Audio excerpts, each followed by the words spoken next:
আলোচনাটা আজকে শেষ করেছি 2 দিন মিলে, কিন্তু কিছু কিছু অধ্যাদেশের বিষয়ে আলোচনার প্রস্তাব করেছেন কয়েকজন সদস্য। সেই আলোচনার জন্য আমরা 29 তারিখে আবার সেশনের পরে রাত 8টা থেকে 8:30 হবে, ওই সময় আমরা বাকি আলোচনাটা শেষ করার জন্য সময় নির্ধারণ করেছি। মাননীয় সভাপতি সাহেব আজকে সেই সময়টা ঘোষণা করেছেন।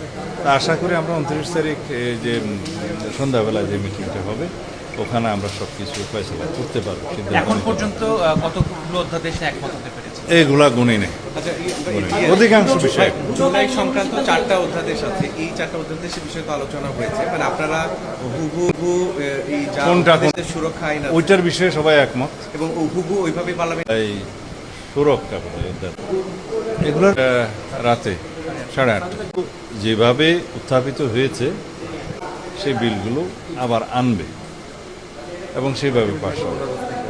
আর কিছু কিছু অধ্যাদেশের বিষয়ে কিছু সংশোধনী সহ বিল উত্থাপিত হবে, এই সেশনে ল্যাবসে সেশনে উত্থাপন করা যাবে। এগুলো বিল আকারে উত্থাপিত হয়েই পাশ করতে হবে। সংসদের নিয়ম হচ্ছে 3rd রিডিংয়ে বিল পাশ হওয়ার আগে যে অধ্যাদেশগুলো ছিল সেগুলো অনুমোদন করিয়ে নিতে হবে, তা নাহলে 2টা আইন বিদ্যমান থাকে। যেটা পাশ হবে সেটা তার আগে অনুমোদন করে তারপরে পাশ হবে, এটাই নিয়ে।